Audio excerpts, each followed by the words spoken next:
Class 12 भौतिक विज्ञान। तो भौतिकी विज्ञान का आज हम लोग पहला चैप्टर पढ़ रहे हैं।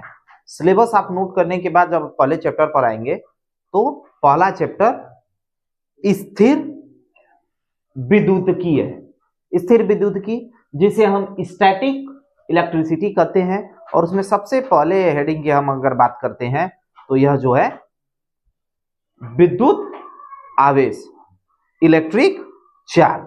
विद्युत आवेश, इलेक्ट्रिक चार्ज किसे कहते हैं, विद्युत आवेश, इसके विषय में बात करते हैं। तो सबसे पहले बात करते हैं बीसी से लगभग 600 वर्ष पहले, यानी विद्युत आवेश की बात हुई कहां से। तो लगभग, मुंह बंद करके चुपचाप बैठो। हाँ तो हो गया है तो मुंह बंद करके चुपचाप बैठो, बोलना नहीं है। जब हम वीडियो बना लेंगे उसके बाद बोलना, ठीक ना। अब चुपचाप मुंह बंद कर बैठो। स्थिर विद्युतिकी, static electricity, class 12 first chapter भौतिकी विज्ञान का हम लोग पहला चैप्टर पढ़ रहे हैं, स्थिर विद्युतिकी, स्टैटिक इलेक्ट्रिसिटी, और उसका फर्स्ट हेडिंग आप पढ़ रहे हैं विद्युत आवेश। जब आप सिलेबस लिखेंगे तो सिलेबस में आपको पहले, सबसे पहले हम जब भी किसी भी क्लास की शुरुआत करते हैं तो क्लास की शुरुआत से पहले हमें सिलेबस लिखना होता है।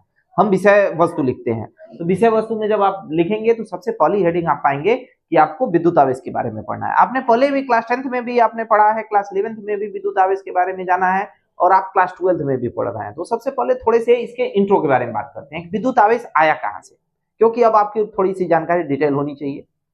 विद्युत आवेश की बात करते हैं बीसी से लगभग 600 वर्ष पहले, यानी जब आपका सन स्टार्ट नहीं हुआ था उससे पहले, यानी अगर इस समय आपका 2000 सन चल रहा है तो उससे भी 600 वर्ष पहले। अगर आप 2020 में चल रहे हैं तो 2020 प्लस 600 जब कर देंगे, उस समय की बात हो रही है। उस समय यूनान के प्रसिद्ध वैज्ञानिक थेल्स ने यह ज्ञात किया कि यदि अंबर नामक पदार्थ को, एक अंबर नाम का पदार्थ आता है, उन्होंने, यूनानी वैज्ञानिक थेल्स ने यह कहा कि यदि अंबर नामक पदार्थ को ऊन से रगड़ा जाए तो उसके अंदर बहुत सी हल्की वस्तुओं जैसे रुई, कागज, लकड़ी आदि को अपनी ओर, उनके छोटे छोटे टुकड़ों को अपनी ओर आकर्षित करने का गुण आ जाएगा, गुण आ जाता है। बाद में यही बात, सेम यही बात सन 1600 ईस्वी में, लगभग बहुत सालों बाद, वैज्ञानिक गिलबर्ट ने भी यही दिखाया कि यह गुण केवल अंबर में ही नहीं है, यह गुण केवल अंबर में नहीं बल्कि सभी पदार्थों में थोड़ा बहुत उपस्थित रहता है कि यदि हम एक वस्तु को दूसरे वस्तु से रगड़ें तो वह उसमें छोटी छोटी वस्तुओं को आकर्षित करने का गुण आ जाता है। उसके एग्जाम्पल के लिए उन्होंने बताया कि कांच की छड़ को अगर रेशम से रगड़ते हैं, या एबोनाइट जो कि एक सख्त रबड़ होता है, एबोनाइट को अगर बिल्ली की खाल से रगड़ते हैं तो रगड़ने के बाद उसमें आकर्षित करने का गुण आ जाता है छोटे छोटे टर्म को। आप घर पे एग्जाम्पल के तौर पर ऐसे ही समझ लीजिए कि आपका ये मार्कर है या पेन आपके पास जो है, आप उसे सूखे बालों में अगर रगड़ते हैं और रगड़ने के बाद अगर छोटे टुकड़ों पर, कागज के छोटे टुकड़ों पर, बाल के छोटे टुकड़ों को के पास ले जाएंगे तो वह उसे अपनी ओर आकर्षित करेंगे। यही बात गिलबर्ट ने 1600 ईस्वी में बताई। कहा कि सिर्फ हमारे अगर अंबर के ही नहीं, सभी पदार्थों में यह गुण अवस्थित रहता है। अब बात आती है कि यह किस गुण के कारण होता है, पदार्थ के किस गुण के कारण होता है, इसके टर्म के बारे में बात करेंगे। अब यह जो अंबर की बात आती है तो ग्रीक भाषा में अंबर को कहा जाता है इलेक्ट्रॉन। ग्रीक भाषा में अंबर को इलेक्ट्रॉन कहते हैं। अतः इस अद्भुत गुण को, जिस गुण के कारण किसी वस्तु को अपनी ओर आकर्षित करने का गुण आ जाता है, जिसके बारे में गिलबर्ट और थेल्स ने बताया था, इस गुण को क्या नाम दे दिया गया? विद्युत नाम दे दिया गया, इलेक्ट्रिसिटी नाम दे दिया गया। अब आपको पता चला इलेक्ट्रिसिटी कहां से आई, यानी इलेक्ट्रॉन, अंबर को इलेक्ट्रॉन कहा जाता है ग्रीक भाषा में, और इलेक्ट्रॉन से ही इलेक्ट्रिसिटी आई। और इलेक्ट्रिसिटी का यह जो नामकरण है सन 1686 ईस्वी में, यह इलेक्ट्रिसिटी का नामकरण 1600 में गिलबर्ट ने यह पता लगाया कि वस्तुओं को अपनी ओर आकर्षित करने का गुण। ठीक उसके 46 साल बाद वैज्ञानिक सर थॉमस ब्राउन ने यह नामकरण दिया था कि इस जो आवेश का है, जो यह अद्भुत गुण है, इस अद्भुत गुण का नाम क्या है? विद्युत है। इसका नामकरण सर थॉमस ब्राउन ने किया। विद्युत उस अज्ञात शक्ति का नाम है, विद्युत उस अज्ञात शक्ति का नाम है जिसके कारण किसी वस्तु में अत्यंत हल्के पदार्थों को आकर्षित करने का क्या आ जाता है? गुण आ जाता है। अगर किसी पदार्थ में आप किसी भी छोटी वस्तुओं को, हल्की वस्तुओं को आकर्षित करने का गुण आ जाता है तो उसे हम क्या कहेंगे? विद्युत कहेंगे, इलेक्ट्रिसिटी कहेंगे। और इसका नामकरण किसने किया है? सर थॉमस ब्राउन ने। यदि वस्तु में अत्यंत विद्युत उत्पन्न विद्युत को अन्य वस्तुओं में प्रवाहित न होने दिया जाए। मान लीजिए हमने इस मार्कर को ही सूखे बालों में रगड़ा और कागज की तरफ आकर्षित न करें, इसको ऐसे ही रगड़ के हम छोड़ दें, यानी आवेश उत्पन्न कर दें, यानी विद्युत उत्पन्न कर दें, न होने दिया जाए, तो इसी विद्युत को हम क्या कहते हैं? स्थिर विद्युत की कहते हैं, जिसके बारे में आपने हेडिंग दिया है स्टैटिक इलेक्ट्रिसिटी। इसी को कहा जाता है कि यानी हमारी विद्युत की यूज नहीं हुई, उत्पन्न हुई और उसी में रह गई, हमने उसका प्रयोग नहीं किया। यानी विद्युत की वह शाखा जिसमें विरामावस्था में रहने वाले आवेश से आवेशित वस्तुओं के गुणों का अध्ययन किया जाता है, उसे ही हम स्थिर विद्युत विज्ञान यानी इलेक्ट्रोस्टैटिक्स कहते हैं या इलेक्ट्रोस्टैटिक्स कहलाते हैं। अब मेन बात पर आते हैं। अभी तक हम लोगों ने स्थिर विद्युतिकी के बारे में पढ़ा, अभी तक हम लोगों ने कैसे उत्पन्न हुआ यह चीजें, विद्युत क्या होता है, इस विषय में पढ़ा। अब आते हैं हेडिंग पर, इलेक्ट्रिक चार्ज यानी विद्युत आवेश होता क्या है। तो विद्युत आवेश के बारे में बात करते हैं। वैद्युत आवेश पदार्थ का वह गुण है जिस कारण वह वैद्युत अथवा चुंबकीय प्रभाव उत्पन्न करता है या इनका अनुभव करता है। कोई भी वस्तु, किसी भी वस्तु में जिसके कारण वैद्युत अथवा चुंबकीय प्रभाव या तो उत्पन्न हो जाता है और नहीं तो वो उसका अनुभव करने लगता है, तो हम कहते हैं उसके अंदर क्या है? वैद्युत आवेश है। वैद्युत आवेश दो प्रकार का होता है, धन आवेश तथा ऋण आवेश। किसी वस्तु पर धनावेश उसकी सामान्य अवस्था से इलेक्ट्रॉन की कमी को प्रदर्शित करता है, और अगर बात करते हैं ऋण आवेश की, तो किसी वस्तु पर ऋण आवेश उसकी सामान्य अवस्था से इलेक्ट्रॉन की अधिकता को प्रदर्शित करता है। जैसे सोडियम पर आपका धन आवेश होता है, तो इस आयन पर धन आवेश का होने का यह मतलब है कि सोडियम का एक इलेक्ट्रॉन क्या हो गया है? कम हो गया है। और क्लोरीन पर अगर क्लोरीन पर एक माइनस चार्ज है, एक ऋण आवेश है, तो इसका मतलब इस पे एक इलेक्ट्रॉन क्या हुआ है? बढ़ोतरी हुई है। तो इसमें ऋण आवेश जो है इलेक्ट्रॉन की अधिकता को, धन आवेश इलेक्ट्रॉन की कमी को प्रदर्शित करता है। हम यहाँ तत्वों के धन आवेश तथा ऋण आवेश को लिए हैं, आप वहां किसी भी टर्म को ले सकते हैं। अब बात करते हैं कि धन आवेश तथा ऋण आवेश का नामकरण पहली बार किसने किया था? पॉजिटिव या नेगेटिव चार्ज बताया किसने था, धन आवेश या ऋण आवेश? तो यह अमेरिकी वैज्ञानिक बेंजामिन फ्रैंकलिन ने यह नामकरण सन 1705 ईस्वी में किया था। ये आपको एक एक्स्ट्रा फैक्ट के तौर पर आप टीचर को इंप्रेस करने के लिए लिख सकते हैं। अब बात करते हैं वैद्युत आवेशों के गुण। वैद्युत आवेशों के क्या गुण होते हैं? तो वैद्युत आवेश की सबसे, अगर हम बात करते हैं, बहुत सारी गुण होते हैं, लेकिन उसमें से सबसे फेमस प्रॉपर्टी की अगर हम बात करते हैं, तो उसकी सबसे पहली फेमस प्रॉपर्टी होती है कि सजातीय आवेशों के बीच प्रतिकर्षण देखने को मिलता है। जैसे धन आवेश के साथ या ऋण आवेश के साथ प्रतिकर्षण करते हैं। प्रतिकर्षण का मतलब वह एक दूसरे को दूर हटाते हैं, प्रतिकर्षित करते हैं। वहीं विजातीय आवेश एक दूसरे को क्या करते हैं? आकर्षित करते हैं। चाहे वो धन ऋण को करे या ऋण धन को आवेश को करे, तो ये उसका वैद्युत आवेशों का सबसे प्रमुख गुण माना जाता है। अब बात करते हैं आवेशों का क्वांटीकरण। ये आपके एग्जाम में आता भी है, क्वांटाइजेशन ऑफ चार्ज। आवेशों का क्वांटीकरण किसी आवेशित वस्तु पर आवेश एक न्यूनतम आवेश के सरल गुणक के रूप में ही हो सकता है, अर्थात वैद्युत आवेश को अनिश्चित रूप से विभाजित नहीं किया जा सकता। यानी कोई भी वैद्युत आवेश है, जब भी वह गुणक के रूप में आएगा, वह न्यूनतम आवेश E के सरल गुणक के रूप में ही आएगा। वस्तु पर उपस्थित आवेश को दिए गए अथवा निकाले गए इलेक्ट्रॉनों की संख्या पर क्या करते हैं? निर्भर करते हैं। वस्तु के जो आवेशों की बात करते हैं, किसी भी वस्तु पर जो आवेश होते हैं, चलिए हमने तत्वों पर टर्म ले लिया, सोडियम की ही बात कर लें, तो सोडियम पर या तो इलेक्ट्रॉन निकाले जाते हैं और नहीं तो क्लोरीन में इलेक्ट्रॉन डाले जाते हैं, जिसकी वजह से यह धन आवेश तथा ऋण आवेश बनाते हैं। यदि n इलेक्ट्रॉन किसी भी तत्व या पदार्थ को या तो दिए गए हो या निकाले गए हो तो वस्तु का आवेश Q बराबर प्लस माइनस n होता है। प्लस का सेंस यह है कि उतने आवेश क्या किए गए हैं, दिए जा रहे हैं, और माइनस n आवेश का सेंस यह हो जाएगा, n मतलब नंबर ऑफ इलेक्ट्रॉन है, E मतलब electron of charge of electron. Minus n का मतलब यह हो जाएगा कि उतने इलेक्ट्रॉन उसको क्या किए जा रहे हैं, निकाले जा रहे हैं। माइनस निकाले जा रहे हैं और प्लस दिए जा रहे हैं। अब बात करते हैं मूलावेश की। एक इलेक्ट्रॉन पर स्थित आवेश को इलेक्ट्रॉनिक आवेश अथवा मूल आवेश कहते हैं और इसे E से प्रदर्शित करते हैं, स्मॉल e से प्रदर्शित किया जाता है। और स्मॉल e पर जो आवेश का मान होता है वह 1.6 × 10⁻19 कूलम्ब होता है।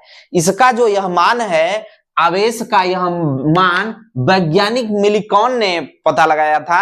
यह आपको एक्स्ट्रा फैक्ट और नॉलेज के तौर पर आप लगा सकते हैं, लिख सकते हैं टीचर को इंप्रेस करने के लिए, कि आवेश का यह मान वैज्ञानिक मिलिकॉन ने सन 1909 ईस्वी में लगाया था। एक कूलम्ब आवेश में इलेक्ट्रॉन की संख्या कितनी होती है? तो एक कूलम्ब आवेश में इलेक्ट्रॉनों की संख्या अगर आपको ज्ञात करनी है तो आप इस फार्मूले पे रख करके ज्ञात कर सकते हैं। जब निकालेंगे तो आपका आएगा 6.25 × 10⁻80। किसी वस्तु पर आवेश की मात्रा उसके वेग पर निर्भर नहीं करती। कह रहा है कि कोई वस्तु है और उसकी जो आवेश की मात्रा है वह उसके वेग पर निर्भर नहीं करती। आवेश की मात्रा कभी भी उसके वेलोसिटी पर निर्भर नहीं करती। अगर कोई वस्तु बहुत तेज चल रही है तो उस पे आवेश में कोई बदलाव नहीं होगा, न तो वो कम होंगे न ही ज्यादा होंगे। वेलोसिटी का इलेक्ट्रॉनों के कम या अथवा ज्यादा होने से कोई लेना देना नहीं है। अब बात करते हैं आवेश की परमाणुकता के बारे में। किसी आवेशित वस्तु पर आवेश का मान मूल आवेश का पूर्ण गुणज ही संभव होता है, आंशिक गुणज संभव नहीं है। यानी इलेक्ट्रॉन होंगे तो वो पूरे ही होंगे, कभी भी आंशिक नहीं हो सकते। यानी अगर इलेक्ट्रॉन होंगे तो या तो एक इलेक्ट्रॉन होगा, या तो एक इलेक्ट्रॉन लिए जाएंगे नहीं तो एक इलेक्ट्रॉन दिए जाएंगे, 2 इलेक्ट्रॉन लिए जाएंगे नहीं 2 इलेक्ट्रॉन दिए जाएंगे, 3 इलेक्ट्रॉन लिए जाएंगे नहीं तो 3 इलेक्ट्रॉन दिए जाएंगे, 4 इलेक्ट्रॉन लिए जाएंगे नहीं तो 4 इलेक्ट्रॉन दिए जाएंगे। ऐसे ही आप एनी इलेक्ट्रॉन या तो लिए जाएंगे नहीं तो दिए जाएंगे। कभी भी ऐसा नहीं हो सकता कि आपका आधा इलेक्ट्रॉन लिया जाए और पूरा इलेक्ट्रॉन दिया जाए, या 1.7 इलेक्ट्रॉन लिया जाए या 2.9 इलेक्ट्रॉन लिए जाए। जब भी वो लिए जाएंगे आपके पूर्ण गुणज के रूप में ही लिए जाएंगे। आवेश के इसी गुण को ही हम क्या कहते हैं? परमाणुकता कहते हैं। और इसका पता मिलिकॉन ने ही लगाया था, जिन्होंने आवेश पर आवेश के मान का पता लगाया। कूलम्ब का नियम। फ्रांसीसी वैज्ञानिक कूलम्ब ने सन 1785 ईस्वी में आवेशित वस्तुओं के मध्य कार्य करने वाले आकर्षण एवं प्रतिकर्षण बलों के परिणात्मक अध्ययन ऐंठन तुला का प्रयोग करके द्वारा किया और प्राप्त परीक्षणों के आधार पर एक नियम की स्थापना की, जिसे कूलम्ब के व्युत्क्रम वर्ग का नियम कहते हैं, या वो बाद में कूलम्ब का व्युत्क्रम वर्ग का नियम कहलाया। यानी चार्ल्स अगस्टीन कूलम्ब, पूरा नाम इनका सीए कूलम्ब है, चार्ल्स अगस्टीन कूलम्ब। तो ये जो फ्रांसीसी वैज्ञानिक 1750 ईस्वी में ऐंठन तुला का उन्होंने प्रयोग किया और प्रयोग करने के बाद एक नियम लिया, वो नियम ही इनका कूलम्ब का व्युत्क्रम वर्ग का नियम कहलाया। इस नियम के अनुसार वो क्या कहते हैं? कूलम्ब कहते हैं कि 2 स्थिर बिंदु आवेशों के मध्य, मान लीजिए 2 स्थिर बिंदु आवेश हैं, या तो वो समान हो सकते हैं नहीं तो विपरीत हो सकते हैं। यहां आपके 2 आवेश समान दिए हुए हैं, तो जब समान आवेशित कणों के बीच में जो बल लगता है वो प्रतिकर्षण बल लगता है। इसीलिए इन प्रतिकर्षण बलों की दिशा विपरीत दिशा में है। देखिए दोनों विपरीत दिशा में है और उनके बीच की दूरी स्मॉल r है।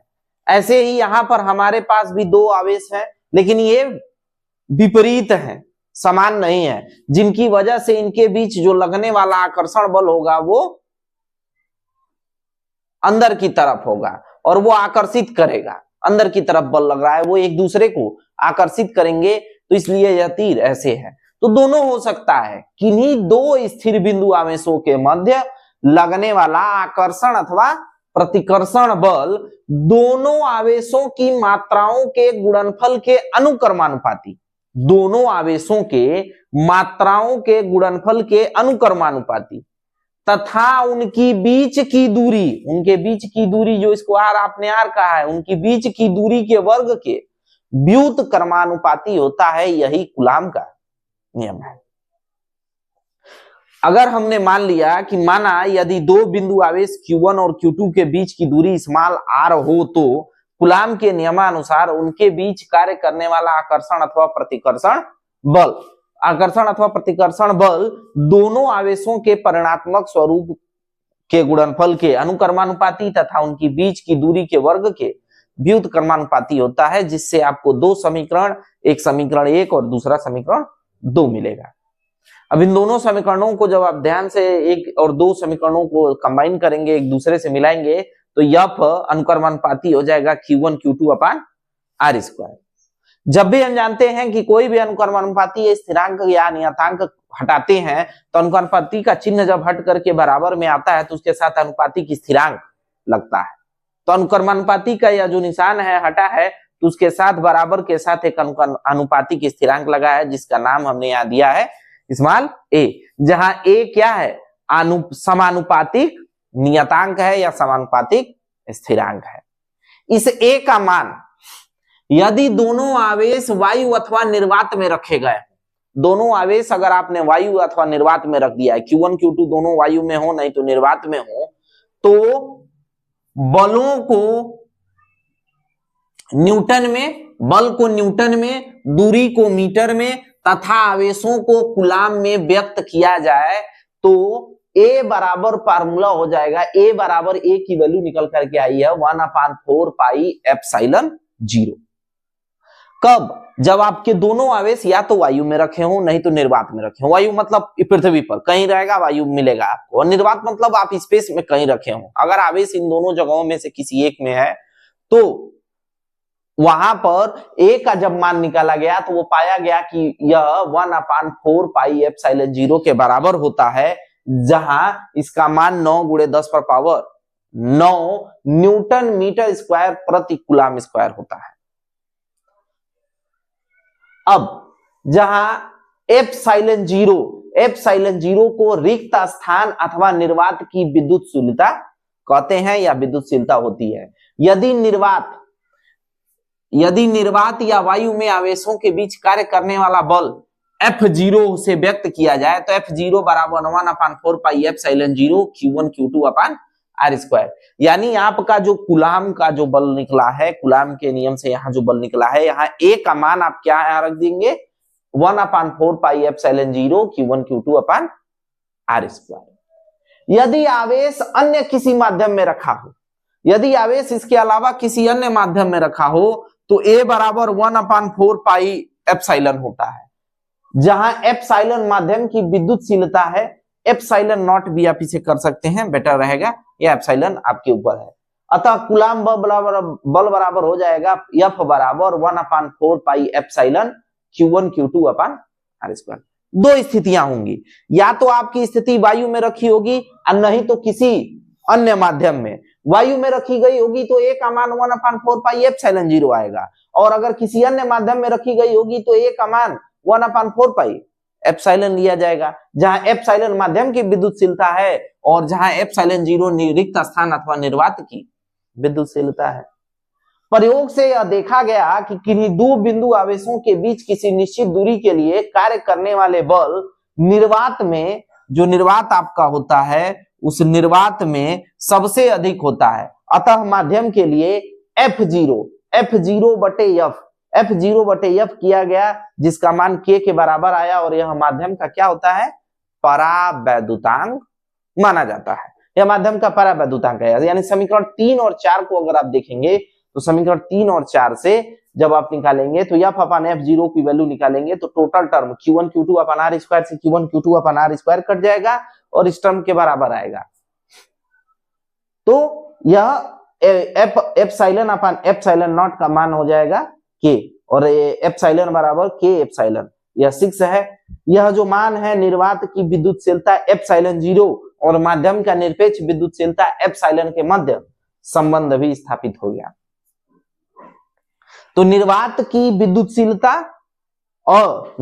विद्युतशीलता और माध्यम की विद्युतशीलता के मध्य अगर संबंध की बात करेंगे तो यह के बराबर आ जाएगा। और यहाँ इस प्रकार समीकरण 5 का मान रखने पर, समीकरण 5 में इस टर्म का मान अगर आप रखते हैं तो के बराबर यहाँ क्या हो जाएगा, एप्सिलॉन नॉट। ध्यान दीजिएगा, एप्सिलॉन के जगह क्या रखेंगे आप, के एप्सिलॉन 0। तो के के जगह, एप्सिलॉन के जगह आप यहाँ रखेंगे के एप्सिलॉन 0। तो एक्चुअल में अब जाकर के कूलाम का मान निकला है F बराबर 1/4 पाई एप्सिलॉन 0 के Q1 Q2 अपान R²। तो यह एक्चुअल में कूलाम का बल है, जहां पर के आपका समानुपातिक, यह के जो है क्या है आपका, के माध्यम का परावैद्युतांक है, और यह माध्यम का परावैद्युतांक माध्यम के परावैद्युतांक पर निर्भर करता है। इसका मान समय समय पर बदलता रहता है। निर्वात और वायु के लिए के का मान 1 होता है, तो अन्य माध्यमों के लिए के का मान अलग अलग भी हो सकता है। कूलाम के नियम की सीमाएं, हम लोगों ने कूलाम के नियम पढ़ा। दो स्थिर बिंदु आवेशों के बीच लगने वाले बल, जो आकर्षण या अथवा प्रतिकर्षण दोनों हो सकते हैं, उनको बल को कैसे ज्ञात किया जाता है इसके विषय में पढ़ा। अब उसकी सीमाएं क्या है इसके विषय में बात करते हैं। यह नियम केवल स्थिर आवेशों के लिए ही सत्य है, गतिशील आवेश के लिए नहीं। अगर आवेश गतिशील है तो उसके लिए यह सत्य नहीं होता है, स्थिर आवेश के लिए सत्य माना जाता है। यह नियम केवल बिंदु आवेशों के लिए ही सत्य है। बिंदु आवेश अगर बिंदु से बड़े हो जाते हैं, अथवा किसी प्लेट पर लग रहे हो, अथवा किसी चादर पर लग रहे हो, वहां आवेश बिंदु के समान नहीं रह सकता और बड़ा हो जाता है, उसके लिए यह सत्य नहीं साबित होगा। और यह नियम 10⁻15 मीटर से कम दूरियों पर लागू नहीं होता। यह 10⁻15 से अगर कम हो जाए, यानी 10⁻- आपका 18 हो जाए, और भी हम बढ़ा सकते हैं, तो उस पर यह कम लागू नहीं हो सकता कूलाम का नियम। अब कूलाम के नियम के महत्व क्या है कूलाम के नियम का महत्व, कूलाम के नियम से निम्नलिखित बातों को सरलता पूर्वक समझा जा सकता है। जैसे किसी परमाणु के नाभिक तथा उसके परितः घूमने वाले इलेक्ट्रॉन के बीच लगने वाला बल भी कूलाम के नियम से ज्ञात किया जा सकता है। अणु बनाने वाले परमाणुओं के मध्य लगने वाला जो बंधन होता है, उनके विषय में हम कर सकते हैं। परमाणुओं अथवा अणुओं को परस्पर संबंध कर द्रव अथवा ठोस बनाने वाले बल, द्रव अथवा ठोस जो है बनाने वाला जो बल होता है, उसके बीच या तो अणु मिलकर के ठोस द्रव बना रहे हो या ठोस बना रहे हो, तो उनके बीच में कौन सा बल लगेगा, इसका हम पता कूलाम के नियम से कर सकते हैं। चलिए अब बात करते हैं आवेश का मात्रक कूलाम जो कि होता है, ये कैसे निकाला जाता है। हम जानते हैं कि लगने वाला आकर्षण अथवा प्रतिकर्षण बल F बराबर 1/4 पाई एप्सिलॉन नॉट, और यहाँ एक कांस्टेंट वैल्यू होती है, वो K माना जाता है, और वो डिपेंड करता है माध्यम के परिस्थिति पर, और Q1 Q2 अपान R²। जब प्रयोग किया गया तो प्रयोगों द्वारा पाया गया कि निर्वात में 9 × 10⁻9 किसका मान होता है, आवेश के मात्रक का। तो ये 1/4 पाई एप्सिलॉन नॉट का जो मान होता है, वो 9 × 10⁻9 के बराबर निकल के आता है निर्वात के लिए, Q1 Q2 अपान R²। तो ये आपका टर्म है। अब आप जान रहे हैं कि अगर Q1 Q2 को 1 कूलाम मान लें और दूरी को R मान लें, तो F0 बराबर 9 × 10⁻9 न्यूटन आता है। अर्थात यदि 1 मीटर की दूरी पर रखे दो आवेशों के परिमाण के आवेशों के मध्य 9 × 10⁻9 न्यूटन का वैद्युत बल कार्य कर रहा होगा, तो प्रत्येक आवेश पर 1 कूलाम के बल बराबर लगेगा। अब इस बात को फिर समझिए, कह रहा है कि यदि 1 मीटर की दूरी पर, यदि 1 मीटर की दूर पर रखे दो समान परिमाण आवेश, अगर मात्रक हमें ज्ञात करना है तो हम इन दोनों को 1 कर दें, 1 कर दें, इसको भी 1 कर दें, 1 कर दें, 1 कर देंगे। तो 1 मीटर पर, यदि 1 मीटर की दूरी पर रखे दो आवेशों के बीच, दो आवेश रखे हों और उनके परिमाण क्या हो, समान हो, यानी 1 कूलाम हमने मान लिया है, मान के चल रहे हैं Q1 Q2 को, जो कि 1 है, तो आवेशों के मध्य अगर 9 × 10⁻9 न्यूटन का बल कार्य कर रहा होगा तो हम कहेंगे कि उन पर प्रत्येक पर कितना आवेश लगा है, 1 कूलाम का आवेश लगा होगा। यही 1 कूलाम की परिभाषा है। अब बात करते हैं निर्वात की वैद्युतशीलता के बारे में, जिसे आप एप्सिलॉन नॉट कहते हैं। एप्सिलॉन नॉट जो है एप्सिलॉन 0 कहा जाता है या एप्सिलॉन नॉट पढ़ा जाता है, इसे हम निर्वात की वैद्युतशीलता कहते हैं। और यह निर्वात की वैद्युतशीलता है, एप्सिलॉन नॉट का आंकिक मान हम निकालने जा रहे हैं। ध्यान से देखिए, 1/4 पाई एप्सिलॉन नॉट बराबर 9 × 10⁻9 निकाला गया है। ये मान प्राप्त किया गया प्रयोगों के आधार पर। तो एप्सिलॉन नॉट बराबर क्या हो जाएगा, जस्ट आप जब एप्सिलॉन नॉट करेंगे तो ये आपको ऐसे बदलना होगा, ये आप कर सकते हैं 4 pi epsilon naught is equal to 1/9 × 10⁻9, 9 × 10⁻9। तो एप्सिलॉन नॉट बराबर क्या हो जाएगा, एप्सिलॉन नॉट बराबर यहाँ 4 पाई गुणे में है तो इधर आ गया है तो क्या हो गया है, बटे में। यहाँ 1/4 पाई इंटू 9 × 10⁻9। आप जान रहे हैं कि पाई का मान 3.14 होता है, तो 4 × 3.14 4 × 9 × 10⁻9 10⁻9। अब जब आप इसका मान निकालेंगे तो एप्सिलॉन नॉट का मान आएगा, एप्सिलॉन नॉट का मान जब आप कैलकुलेट करके लाएंगे तो वो आपका मान 8.86 × 10⁻12 कूलम का स्क्वायर न्यूटन इनवर्स मीटर पर -2 ऋण 2 घात। इसके मात्रक की बात करते हैं तो एप्सिलॉन नॉट का मात्रक, एप्सिलॉन नॉट का मात्रक Q1 का मात्रक कूलाम, Q1 का मात्रक कूलाम, कूलाम गुणे कूलाम, कूलाम का स्क्वायर, C फॉर कूलाम, देखिएगा कूलाम गुणे कूलाम, कूलम का स्क्वायर, आयन न्यूटन, फोर्स जो इसमें लग रहा है तो F0 जिसको आप कह रहे हैं F0 कर सकते हैं या आप F कहिए, दोनों बात एक है। ऐसा नहीं है कि आप इसको देख करके कंफ्यूज हो जाएं। आपको अगर ये कंफ्यूजन है तो आप इस 0 को मिटा दीजिए, इस F0 से कोई लेना देना नहीं है, आपका F ही है। तो ये F0 अगर आपको दिक्कत दे रहा हो तो आप इस F0 को इरेज कर सकते हैं। ये F मतलब कूलम, ये आकर्षण तथा प्रतिकर्षण बल है। तो F नीचे है तो F का मात्रक क्या हो जाएगा, न्यूटन, और न्यूटन का मात्रक जब ऊपर जाएगा तो n पर -1 हो जाएगा, और r का मात्रक होता है मीटर स्क्वायर, तो मीटर पर -2 हो जाएगा। तो ये अतः एप्सिलॉन नॉट का मात्रक c² n पर -1 मीटर स्क्वायर होता है। और विमीय सूत्र एप्सिलॉन का क्या होता है, एप्सिलॉन नॉट का विमीय सूत्र है m पर -1 l पर -3 l पर पावर 4 इंटू a स्क्वायर। तो ये है आपका एप्सिलॉन नॉट का विमीय सूत्र है। विद्युत क्षेत्र एवं वैद्युत बल रेखाएं, electric field and electric field lines क्या होती हैं, किसी आवेश अथवा आवेश के समूह के परितः वह क्षेत्र, कोई भी आवेश है, मान के चलिए कि कोई आवेश हमने ले लिया है, एक आवेश है हमारा Q, या तो यह आवेश नहीं तो बहुत सारे आवेश इसके आसपास हो, इन आवेशों का समूह के परितः वह क्षेत्र, इनके चारों तरफ का वह एरिया, वह क्षेत्र जहां तक उसके वैद्युत प्रभाव का अनुभव किया जा सकता है, जहां तक इसके इलेक्ट्रिक फील्ड का अनुभव किया जा सकता है, या तो वो आपको आकर्षित करेगी नहीं तो प्रतिकर्षित करेगी, अनुभव किया जा सकता है। अर्थात जहां तक आवेश या आवेश के समूह किसी अन्य आवेश या आवेश पर वैद्युत बल लगा सकता है, उस आवेश या आवेश के समूह का क्या कहलाता है, वैद्युत क्षेत्र कहलाता है। अगर अकेले है, मान के चलिए एक अकेले आवेश है और इस आवेश के कारण इसका अपना एक वैद्युत क्षेत्र है, और दूसरा कोई आवेश इसके संपर्क में आने पर वैद्युत बल इस पर क्या हो रहा है, लगा रहा है।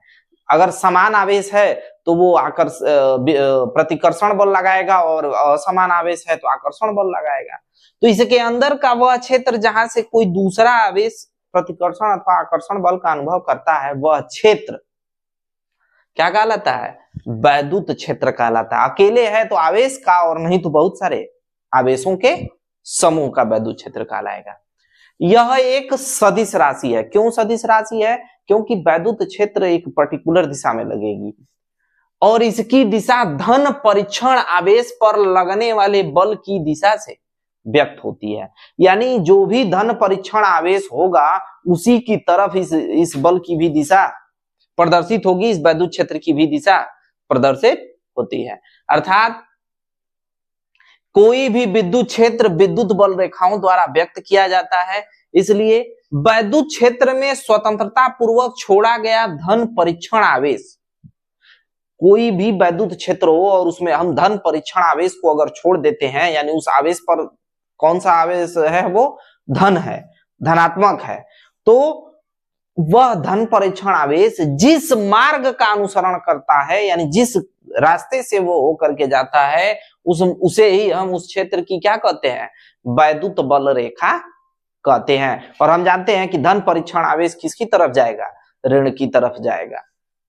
यानी वैद्युत बल रेखा वैद्युत क्षेत्र में खींचा गया वह काल्पनिक निष्कोण वक्र है जिस पर एक स्वतंत्र अथवा पृथक किरत एकांक धन आवेश चलता है।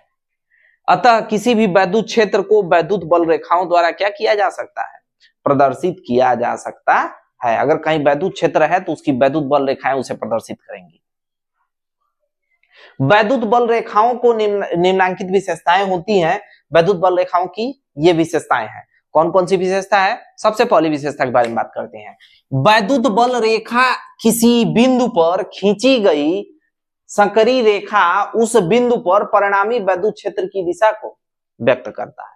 यानी वैद्युत बल रेखा किसी बिंदु पर जो खींची जा सकती है, किसी बिंदु पर अगर खींची गई है तो वह उसके किसके क्षेत्र को दिखाएगी, उसके विद्युत क्षेत्र को दिखाएगी। यानी अगर कहीं भी वैद्युत बल रेखाएं हैं तो इसका मतलब वैद्युत क्षेत्र भी उधर ही होगा, वह उसकी दिशा को दिखाएगा। वैद्युत बल रेखाएं अगर आपकी ऐसे चल रही हैं तो इसका मतलब वैद्युत क्षेत्र की भी दिशा इसी तरफ ही होगी। वैद्युत बल रेखाएं धन आवेश से चलकर ऋण आवेश पर समाप्त हो जाती है। वैद्युत आवेश जो होता है वो धन आवेश से चलती हैं और ऋण आवेश पर जाकर के क्या हो जाती हैं, खत्म हो जाती हैं। बल रेखाएं कभी भी एक दूसरे को नहीं काटती नहीं है। वैद्युत बल रेखाएं जो होती हैं, मान के चलिए अगर हम एक चुंबक पर ही मान लें या एक क्षेत्र पर ही मान लें और यह क्षेत्र जो है धन आवेश का हो या ऋण आवेश का हो, तो इससे चलने वाली जो वैद्युत बल रेखाएं हैं वो कभी भी एक रेखा दूसरे रेखा को नहीं काटती है। वैद्युत बल रेखाओं को हम लोग देखेंगे, इसके विषय में आगे हम पढ़ेंगे, तो वो कभी एक दूसरे को नहीं काटती हैं, क्योंकि दो बल रेखाएं अगर काटती हैं तो कटान बिंदु पर दो स्पर्श रेखाएं दो परिणामी विद्युत क्षेत्र को प्रदर्शित करने लगेंगी। अगर ये बल रेखाएं एक दूसरे को काटती हैं, धन आवेश से ऋण आवेश की तरफ चलते हुए बल रेखाएं अगर एक दूसरे को कट कर देंगी तो उनके क्षेत्र की दिशाएं क्या हो जाएंगी, बदल जाएंगी। और ऐसा संभव नहीं है, क्योंकि जब वैद्युत आवेश के जो धन आवेश से चल करके ऋण आवेश की तरफ जा रही हैं तो उनका एक ही दिशा होगा, दूसरी दिशाएं नहीं हो सकती हैं। इसीलिए बल रेखाएं कभी एक दूसरे को काटती नहीं है। जबकि वो काल्पनिक रेखाएं, हम ऐसा मान सकते हैं कि वो काट भी सकती होंगी, लेकिन ऐसा नहीं पॉसिबल। अगर वो काटती तो उनकी दिशाएं क्या हो जाती, बदल जाती, लेकिन ऐसा पॉसिबल नहीं है। अगर हम धन आवेश की तरफ से अगर हमारा आवेश चला है तो वो ऋण की तरफ ही जाकर के समाप्त होगा। वैद्युत बल रेखाएं खुले वक्र की तरह होती हैं, उनका वक्र बंद नहीं होता है, अर्थात ये धन आवेश से चलकर ऋण आवेश पर ही समाप्त हो जाती हैं। इन वक्रों को हम लोग नेक्स्ट टर्म में पढ़ेंगे कि ये वक्र कैसे बनाए जाएंगे, समान पर कैसे बनेंगे और असमान पर। यानी जो वैद्युत बल रेखाएं होती हैं वो खुले वक्र की तरह मानी जाती हैं। वैद्युत बल रेखाएं जहां से चलती हैं और जिस जगह पर मिलती हैं, दोनों जगह पृष्ठ के क्या होती हैं, लंबवत होती हैं। वो पृष्ठ के या जब जहां से वैद्युत बल रेखाएं चलती हैं वो सीधे या जहां पर मिलती हैं वो पृष्ठ के लंबवत मानी जाती है। किसी स्थान पर वैद्युत बल रेखाओं का पृष्ठ घनत्व उस स्थान पर वैद्युत क्षेत्र की तीव्रता के अनुपात में होता है, अर्थात जहां पर बल रेखाएं जितनी सघन होगी विद्युत क्षेत्र भी उतना ही अधिक होगा, और जहां पर रेखाओं की संख्या कम होगी वहां पर विद्युत क्षेत्र भी कम होगा। अर्थात किसी स्थान पर बल रेखाओं की दिशा के लंबवत मात्रक क्षेत्र से गुजरने वाली वैद्युत बल रेखाओं की संख्या ही उस स्थान पर वैद्युत क्षेत्र की तीव्रता बताती है। यह खिंची हुई लचकदार डोरी की तरह लंबाई में सिकुड़ने का प्रयत्न करती है। जैसे जैसे वो आप वक्र को बड़ा करते जाएंगे, यह लचकदार डोरी की तरह सिकुड़ने का प्रयत्न करती है। इसी कारण से विपरीत जो आवेश होते हैं उनमें आकर्षण होता है और ये अपने लंबाई के लंब दिशा में एक दूसरे से दूर हटने का प्रयास करती है। इसी के कारण विपरीत समान आवेशों में प्रतिकर्षण होता है। तो समान आवेशों में अगर कोई पूछता है प्रतिकर्षण क्यों होता है, क्योंकि जो हमारी वैद्युत बल रेखाएं होती हैं वह अपनी लंबाई के लंब दिशा में एक दूसरे से दूर हटने का प्रयत्न करती हैं, जबकि खिंची हुई लचकदार डोरी की तरह लंबाई में अगर सिकुड़ने का प्रयत्न कर रही हैं तो वो आकर्षण का, और अगर दूर हटने का प्रयत्न कर रही हैं तो वो प्रतिकर्षण को व्यक्त करती है। वैद्युत बल रेखाओं के कुछ उदाहरण, हम लोगों ने वैद्युत बल रेखाओं के विशेषताएं पढ़ी हैं, अब उनके कुछ उदाहरण देखते हैं। पहला, विलगित बिंदु आवेश के वैद्युत क्षेत्र की बल रेखाएं। कोई एक विलगित बिंदु है, यानी वहां पर कोई एक आपका एकांक आवेश है, या तो वो धन आवेश होगा नहीं तो ऋण आवेश होगा। अगर धन आवेश का वैद्युत क्षेत्र की बल रेखाएं देखेंगे तो यह जो धन आवेश के वैद्युत बल क्षेत्र की रेखाएं हैं वो देखिए वो बाहर की तरफ निकलती हुई आपको प्रतीत होंगी, तथा जो ऋण आवेश के वैद्युत बल क्षेत्र की रेखाएं हैं वो देखिए धन आवेश से ऋण आवेश की तरफ आती हुई प्रतीत होंगी। यानी धन आवेश बाहर निकालता है और ऋण आवेश एक्सेप्ट करता है। मतलब यह आपका जो है धन आवेश की जो बल रेखाएं होती हैं वो बाहर की तरफ निकलती हैं और ऋण आवेश की अंदर की तरफ वैद्युत बल रेखाएं आती हैं।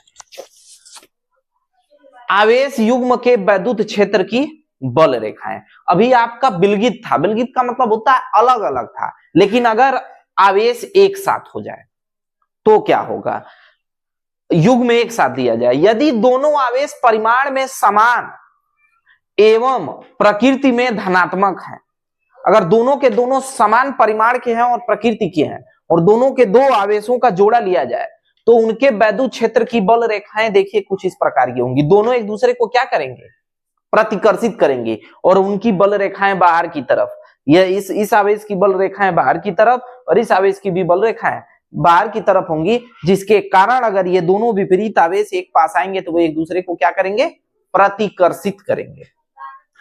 ठीक, अब दूसरा, इसी का दूसरा, यदि दोनों आवेश परिमाण में समान हो जाए, दोनों आवेश परिमाण में समान हो किंतु विपरीत प्रकृति के हो, अब इनकी प्रकृति विपरीत हो गई, एक धनात्मक है तो दूसरा ऋणात्मक है, तो धन आवेश से वैद्युत बल रेखाएं निकलेंगी और ऋण आवेश की तरफ क्या होंगी, आकर्षित होंगी। तो उनके वैद्युत क्षेत्र की बल रेखाएं इस चित्र के अनुसार ली जाएंगी। कब, जब वैद्युत आवेश अलग अलग हो तब। अब किसी प्लेट पर अगर वैद्युत आवेश लग रहा है, किसी एक चादर की तरह प्लेट पर लग रहा है, विस्तृत आवेशित पृष्ठ के परिच्छेद के कारण वैद्युत क्षेत्र की अगर बल रेखाएं लगेंगी तो वो निम्नलिखित इस प्रकार की लगेंगी। वैद्युत क्षेत्र की तीव्रता, intensity of electric field. Electric field में की इंटेंसिटी क्या होती है इसके विषय में हम बात करते हैं।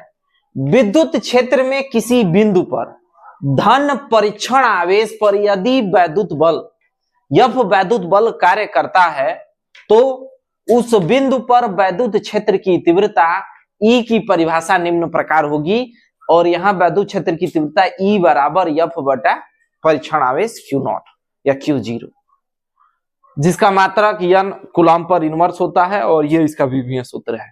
क्या होगा, किसी बिंदु पर विद्युत क्षेत्र की तीव्रता उस बिंदु पर स्थित आवेश पर लगने वाले बल तथा आवेश के अनुपात के बराबर होती है। किसी भी विद्युत क्षेत्र की तीव्रता जो है उस विद्युत बिंदु पर, उस विद्युत आवेश पर लगने वाला जो बिंदु है उस बिंदु पर लगने वाले बल, आवेश पर लगने वाले बल तथा उस बिंदु आवेश के अनुपात के बराबर होती है।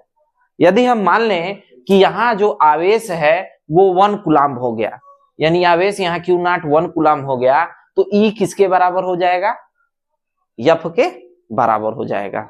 तो इस हिसाब से किसी बिंदु पर विद्युत क्षेत्र की तीव्रता उस बल के तुल्य होती है जो उस बिंदु पर एकांक धन आवेश पर कार्य करे। यानी अगर आवेश आपने एक कर लिया तो जो उस बिंदु आवेश पर लगने वाला बल है वो बल ही वैद्युत क्षेत्र की तीव्रता कहलाएगा।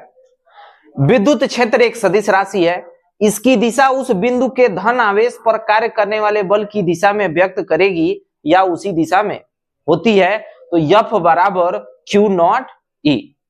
यदि कोई धन आवेश किसी विद्युत क्षेत्र की तीव्रता में रखा जाता है तो उस पर कार्य करने वाला जो बल प्राप्त होगा उस बल का परिणाम F बराबर Q इंटू E से प्राप्त किया जा सकता है। और यदि आवेश ऋणात्मक है तो बल का परिणाम वही रहेगा, केवल दिशा के क्षेत्र में क्या होगी, बदलाव हो जाएगा। यानी अगर किसी भी वैद्युत क्षेत्र की दिशा में परिवर्तन हो रहा है, अगर वो दिशा बदलती है तो इसका मतलब आवेश ऋणात्मक लिया गया है, और अगर धनात्मक है तो वैद्युत क्षेत्र की दिशा की तरफ ही बल लग रहा है। अब बात करेंगे एक बिंदु आवेश के कारण उत्पन्न वैद्युत क्षेत्र की तीव्रता। एक बिंदु आवेश के कारण, माना कि एक बिंदु आवेश Q से R दूरी पर, Q से, ध्यान दीजिएगा, Q से R दूरी पर एक वैद्युत क्षेत्र, एक बिंदु P पर वैद्युत क्षेत्र की तीव्रता हमें क्या करनी है, ज्ञात करनी है। माना कि बिंदु P पर धन परीक्षण आवेश Q नॉट रखा हुआ है। हमारा एक बिंदु है और एक बिंदु से P बिंदु पर एक परीक्षण आवेश हमने रख दिया है Q नॉट, और इस आवेश से इस आवेश के बीच की दूरी, इस परीक्षण आवेश के बीच की दूरी कितनी है, स्मॉल r ली गई है। तो कूलाम के नियमानुसार, कूलाम के नियमानुसार अगर दोनों परीक्षण आवेश एक जैसे हैं तो, अच्छा है अलग हो तो क्या होगा, दोनों आवेशों का गुणनफल F बराबर 1/4 पाई एप्सिलॉन K गुणे Q1 Q2। तो Q1 के जगह आपका क्या है, Q1 के जगह Q है और Q2 के जगह Q0 है, अपान R स्क्वायर न्यूटन, जहां K उस माध्यम का परावैद्युतांक है जिसमें बिंदु आवेश एवं बिंदु P स्थित है। ये जो K आपका है वो उसी माध्यम में रखा हुआ कोई भी परावैद्युतांक हो सकता है। ये चाहे वो निर्वात के लिए लिया जाए तो अलग मान आएगा, और नॉर्मल वायु के लिए लिया जाए तो अलग मान आएगा। अतः बिंदु P पर वैद्युत क्षेत्र की तीव्रता E बराबर F अपान Q नॉट। तो F का मान आपका कितना है, F का मान है 1/4 पाई एप्सिलॉन नॉट, क्योंकि आपने अभी यही बात देखी है कि E बराबर F बटा Q नॉट। तो F के जगह आपका F का वैल्यू कूलाम के नियम से 1/4 पाई एप्सिलॉन नॉट के Q1 Q not upon R square. तो यहां आप देख रहे हैं कि 1 अपान जो Q नॉट है, Q नॉट से Q नॉट कैंसिल हो जाएगा, कट जाएगा, तो क्या बचेगा, E बराबर 1/4 पाई एप्सिलॉन नॉट के इंटू Q अपान R स्क्वायर। यही जो है आपका एक बिंदु आवेश के कारण उत्पन्न वैद्युत क्षेत्र की तीव्रता होगी। वैद्युत विभव तथा वैद्युत विभवांतर, electric potential and electric potential difference. क्या होता है वैद्युत विभव और क्या होता है वैद्युत विभवांतर। वैद्युत विभव वह कारण है जो आवेश के प्रवाह की दिशा निर्धारित करता है, अर्थात वैद्युत विभव किसी आवेशित वस्तु का वैद्युत तल को व्यक्त करता है।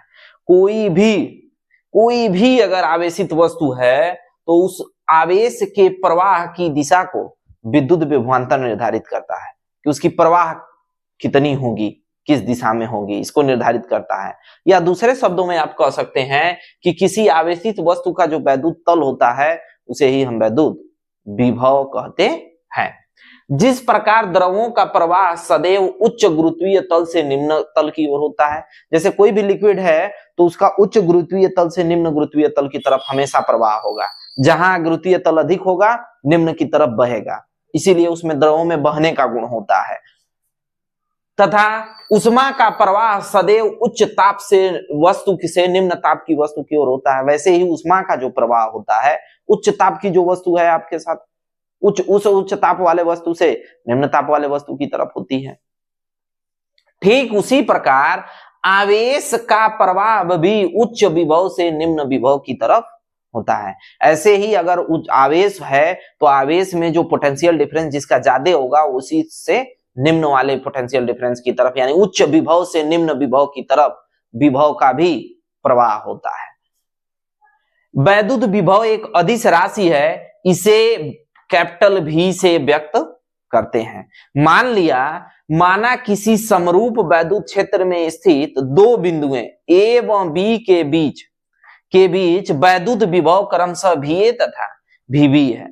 मान लिया कि हमारा एक वैद्युत विभव है और दो बिंदुएं हैं हमारे पास A और B। देखिए यहाँ पर A और B है, तो A बिंदु के लिए VA वैद्युत विभव और B बिंदु के लिए VB वैद्युत विभव। ये आप बिंदु के रूप में देखिए, इसे बिंदु बना लीजिए, क्रॉस से आप न समझ करके इसे बिंदु की तरफ लेकर के चलिए। तो A बिंदु पर विभव आपका VA है, B बिंदु पर विभव आपका VB है। तो बिंदु B से A बिंदु तक धन परीक्षण आवेश को, बिंदु B से ध्यान रखिएगा, बिंदु B से A तक धन परीक्षण आवेश को, क्योंकि धनात्मक से ऋणात्मक की तरफ प्रवाह होता है, तो धन परीक्षण आवेश से को बिंदु B से A तक लाने में जो किया गया कार्य होता है, इसीलिए WBA लिखा है। इसका मतलब B बिंदु से A पर, यानी B बिंदु से किधर की तरफ काम किया जा रहा है, A की तरफ किया जा रहा है।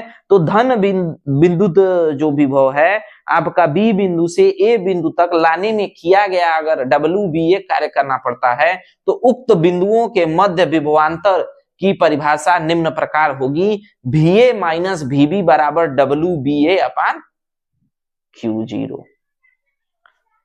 ये समीकरण 1। यदि Q नॉट की वैल्यू 1 कूलाम हो तो VA माइनस VB बराबर WBA हो जाता है। अगर आप आवेश को 1 कूलाम कर देंगे तो जो विभवांतर है वह किए गए कार्य के बराबर होगा। तो अब जो परिभाषा निकल करके आएगी वो निकल करके आएगी वैद्युत विभवांतर की। क्या है, किन्हीं दो बिंदुओं के मध्य विभवांतर, बिंदु A और B के मध्य विभवांतर उस कार्य के तुल्य होता है। उस किए गए कार्य के तुल्य मतलब बराबर, उस किए गए कार्य के बराबर होता है जो एकांक धन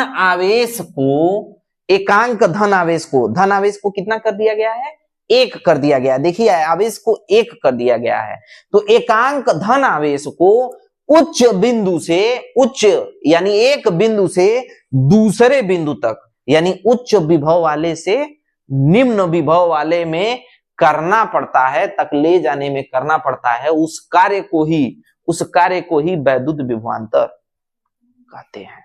यही वैद्युत विभवांतर की परिभाषा है। मान लिया जाए कि यदि बिंदु B को A से दूर करते जाएं तो VB का मान कम होता जाएगा और अनंत पर शून्य हो जाएगा। अतः B बिंदु अनंत पर है तो VB का मान क्या हो जाएगा, 0। तो VA बराबर माइनस W इनफाइनाइट से A, यानी Q नॉट बराबर 0। तो किसी बिंदु के लिए अगर आपसे पूछता है, एक बिंदु के लिए अगर पूछता है, किसी एक बिंदु के लिए अगर विभवांतर पूछता है तो V बराबर W अपान Q0। अब दो बिंदुओं के लिए भी पूछता है तो भी फार्मूला यही होगा। तो दो बिंदुओं, अगर एक बिंदु पर ध्यान दीजिए, अगर मान के चलिए एक बिंदु है तो एक बिंदु पर आवेश अगर काम करता है तो वैद्युत विभव है, और दो बिंदुओं के बीच काम कर रहा है तो वैद्युत विभवांतर होगा। इतने का ही अंतर है बस।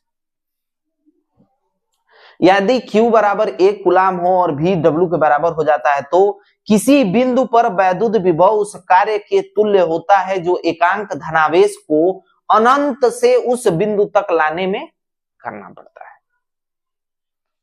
V बराबर W अपन Q0। इसका जो मात्रक होता है जूल प्रति कूलाम, या इसे हम वोल्ट से दिखाते हैं, और उसकी जो विमीय सूत्र है ml का स्क्वायर T पर -3 इंटू A पर -1। यह विमा 1 वोल्ट यदि एकांक धनावेश को, 1 वोल्ट की परिभाषा है, यदि एकांक धनावेश को, ध्यान दीजिएगा इन दोनों को एक एक कर दीजिए, यदि एकांक धनावेश को एक बिंदु से किसी अनंत से किसी बिंदु तक लाने में अगर 1 जूल कार्य करना पड़े तो उसे ही 1 वोल्ट विभवांतर कहते हैं, या 1 वोल्ट का विभव उसे उत्पन्न होता है।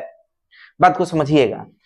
यदि किसी एकांक आवेश को कितना कर दिया गया 1, यदि 1 कूलाम आवेश को अनंत से किसी बिंदु तक लाने में अगर 1 जूल कार्य करना पड़ता है तो उस बिंदु पर विभव जो होगा 1 वोल्ट माना जाएगा। यही 1 वोल्ट की क्या है परिभाषा है। या दूसरे शब्दों में, यदि एकांक धनावेश को कम विभव के बिंदु से अधिक विभव के बिंदु तक ले जाने में 1 जूल कार्य करना पड़ता है तो उन बिंदुओं के बीच का विभवांतर हम 1 वोल्ट कहते हैं, या 1 वोल्ट होगा। तो पेपर में आपके कई बार पूछा है कि वैद्युत विभव और विभवांतर क्या है और 1 वोल्ट की परिभाषा बताइए। पहले टोपी सही कर लें। चलो ध्यान दो, ये पेपर में पूछता है, कई बार बोर्ड पेपर में आया हुआ है। वैद्युत द्विध्रुव, इलेक्ट्रिक डाइपोल।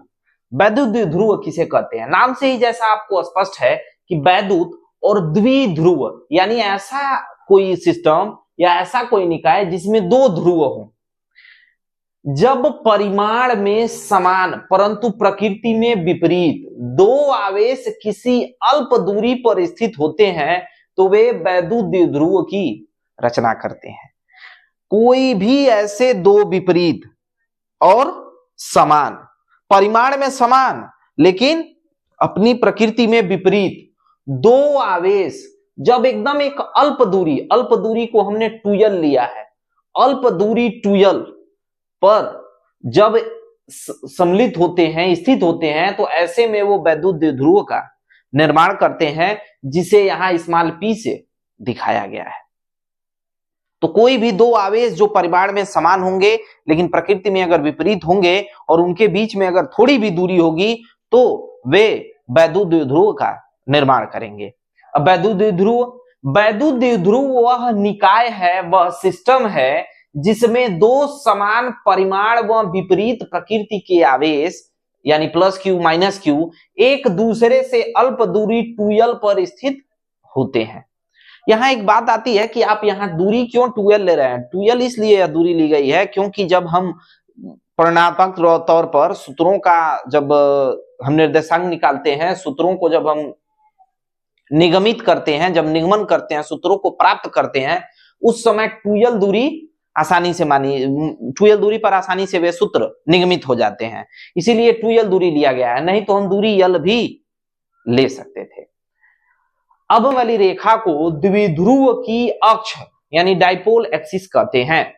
दोनों आवेशों के बीच की दूरी 2l द्विध्रुव की लंबाई कहलाती है और द्विध्रुव का कुल आवेश 0 होता है, क्योंकि एक आवेश आपका धनात्मक और दूसरा ऋणात्मक है, तो जब इन दोनों का हम कुल योग निकालेंगे तो यह 0 हो जाएगा, परंतु इनका वैद्युत क्षेत्र 0 नहीं होता।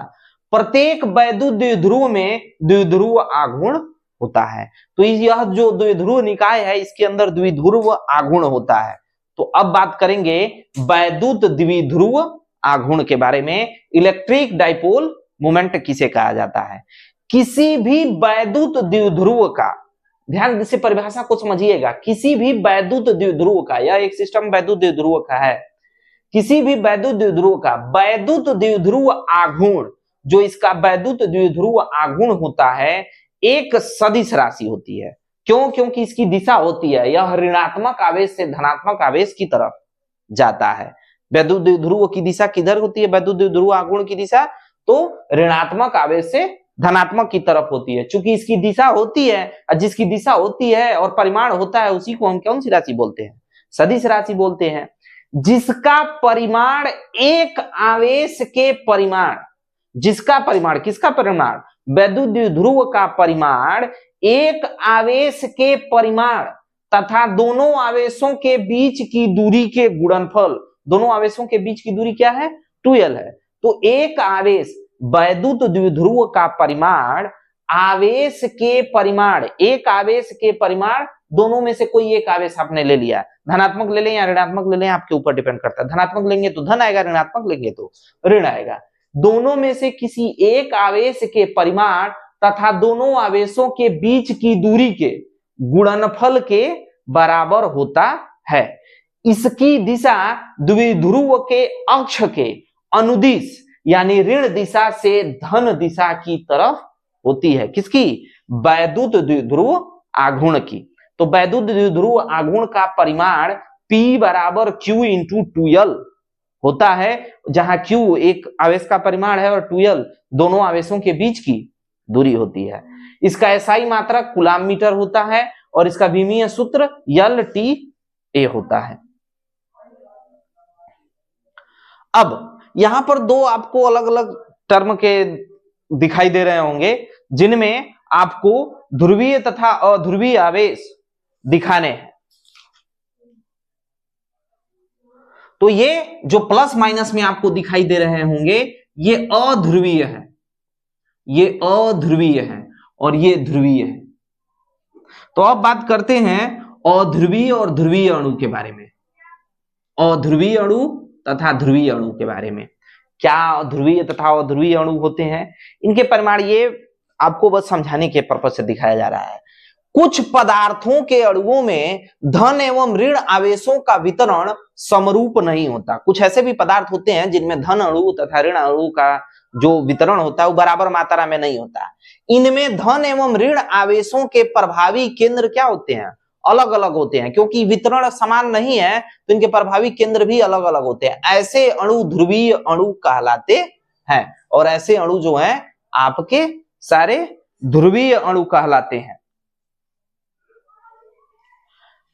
उदाहरण के लिए HCl अणु ध्रुवीय होता है। इसमें एक हाइड्रोजन आयन तथा दूसरा क्लोरीन आयन परस्पर वैद्युत आकर्षण से बंधे रहते हैं।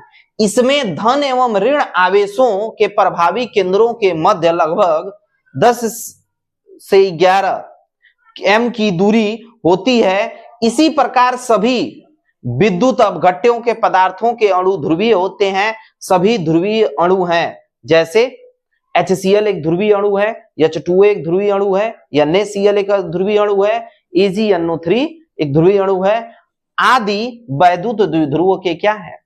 उदाहरण है। अब बात करते हैं अध्रुवित अणु के। जिन अणुओं में धनावेशों तथा ऋणावेशों के केंद्र संपाती होते हैं, यानी दोनों धनावेशों तथा ऋणावेशों के केंद्र संपाती हैं, अलग अलग नहीं है, उनका द्विध्रुव आघूर्ण शून्य होता है। ऐसे अणुओं को अध्रुवित अणु कहते हैं, जैसे O2, H2, CO2, CH4 आदि के ये जो अणु हैं, ये सारे के सारे अध्रुवीय अणु कहलाते हैं। बल, फोर्स बिटवीन मल्टीपल चार्जेस। दो बिंदु आवेशों के बीच कार्यरत वैद्युत बल का मान कूलाम के नियम से प्राप्त होता है। अगर दो आवेश हों और उनके बीच अगर वैद्युत बल निकालना हो तो आप कूलाम के नियम से प्राप्त कर सकते हैं। लेकिन वही जब किसी निकाय में बहुल यानी दो से अधिक आवेश हों तो किसी आवेश पर अन्य आवेशों द्वारा आरोपित परिणामी वैद्युत बल का मान हम अध्यारोपण के सिद्धांत की सहायता से प्राप्त कर सकते हैं। इसे अब बात करते हैं अध्यारोपण का सिद्धांत। अध्यारोपण के सिद्धांत के अनुसार बहुल आवेशों के निकाय में ये जो है आपका अध्यारोपण का सिद्धांत है।